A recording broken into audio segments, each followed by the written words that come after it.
இன்றைக்கி ஒரு ஜாதகத்தில் குரு பகவான் லக்னத்துலேருந்து 12 பாவத்துலேயும் எங்கெங்கே இருந்தால் எப்படி இருப்பார் அந்த ஜாதகர் அப்படிங்கிறத நம்ம பார்க்கலாம். ஏன்னா குரு பார்க்க கோடி நன்மைங்கிறது எல்லாருக்கும் தெரிஞ்ச ஒன்று. இப்போ லக்னம் 1ஆம் இடத்துல லக்னத்தில் குரு இருந்தால் அந்த ஜாதகர் வாழ்க்கையில் வெற்றி தான் அடைவார்.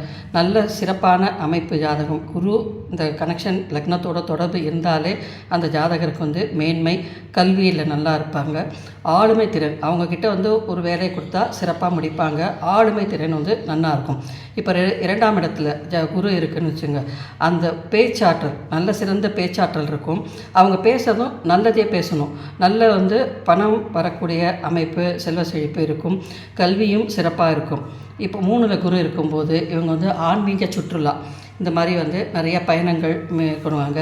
சொற்பொழிவு அந்த மாதிரி இவங்க பேசும்போது அது சிறப்பாக அமையும் அப்படிங்கிறது ஒரு இது இருக்குது. இப்போ 4ல் குரு இருக்கும்போது 4ஆம் இடத்துல தாய் வழிபட்ட அந்த உறவுகளில் இவருக்கு சுகம் இருக்கும். நிறைய வீடு, வண்டி, வாகனம் இந்த மாதிரியான அமைப்பு அவங்களுக்கு எங்கே போனாலும் ஒரு மதிப்பு, அந்த வீடு அமையிறதெல்லாம் சிறப்பாக அமையும். பெரிய வீடாக தான் அமையும் அவங்களுக்கு. இப்போ 5ல் குரு இருக்குது அப்படின்னா பூர்வ புண்ணியஸ்தானம்னு சொல்கிற 5ஆம் இடத்துல குரு இருக்கும்போது அந்த பூர்வ புண்ணிய பலனையும் அவங்க அனுபவிக்காங்க. புத்திர பாக்கியம் நன்னா இருக்கும். இவங்களால் மற்றவங்க அதாவது இவங்களால் மற்றவங்களுக்கு உபயோகமாக இருக்கும். இவங்க எது பண்ணாலும் இவங்க கையில் எது பண்ணாலும் அது அவங்களுக்கு ராசியாக போய் அமையும். அவங்களால எல்லாத்தையும் இது பண்ணுவோம். ஒரு மனசில் ஒரு அமைதி இருக்கும் அப்படிங்கிறது ஒரு கணக்கு. இப்போ 6ல் குரு 6ல் இருந்தால் அதாவது ஒரு விஷயம் சொல்லுவாள், 6ல் குரு இருந்தால் ஆணை கட்டி அரசாழ்வா அப்படின்பா. ஏன்னா அவங்களுக்கு பணியாட்கள் வச்சு அவங்களால வேலை வாங்கக்கூடிய திறமை இந்த 6ல் குரு உள்ளவங்களுக்கு இருக்குது. எதிரி அவங்கள்ட்ட ஜெயிக்க முடியாது.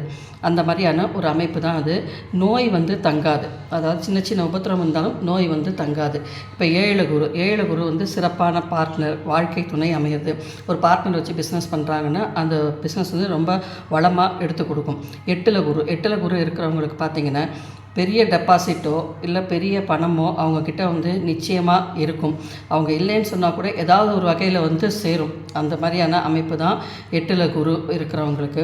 9ல் குரு இருக்கிறவங்களுக்கு பார்த்திங்கன்னா அவங்க ஆன்மீக பயணம், இந்த கோவிலுக்கு நிறையா இப்போ உபகாரம் இதெல்லாம் பண்ணுறாங்க இல்லையா.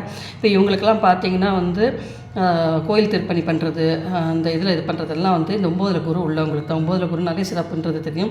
வெளிநாட்டு பயணம், வெளிநாட்டு தொடர்பு, அதனால் வருமானம், இதெல்லாம் இந்த 9ல் குரு உள்ளவங்களுக்கு இருக்கும்.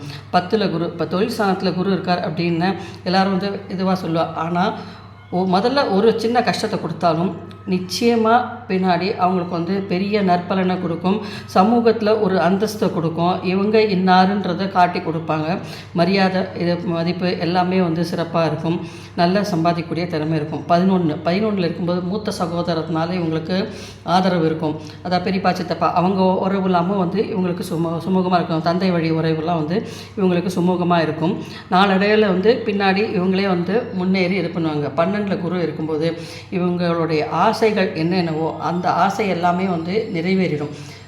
ஒரு அமைதியான வாழ்க்கையில் ஒரு நல்ல ஒரு திருப்தி, ஒரு அமைதி, பிற்கால வாழ்க்கைக்கு உண்டான எல்லா இதுவும் இவங்கள்ட்ட இருக்கும்.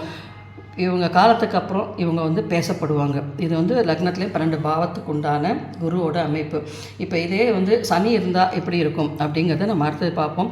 சனி இந்த பணம் தரக்கூடிய பாவமான 2, 5, 8ல் பயணம் தான் நிச்சயமாக அவங்க அந்நிய பாஷை பேசுவாங்க. அதனால் அவங்களுக்கு வெளிநாட்டு தூரதேச பயணம் போய் சம்பாதிப்பாங்க. அப்படிங்கிறதுக்கு இன்னும் இன்ட்ரெஸ்ட்டாக 12 பாவத்துக்கும் நம்ம பார்க்கலாம் அடுத்ததாக.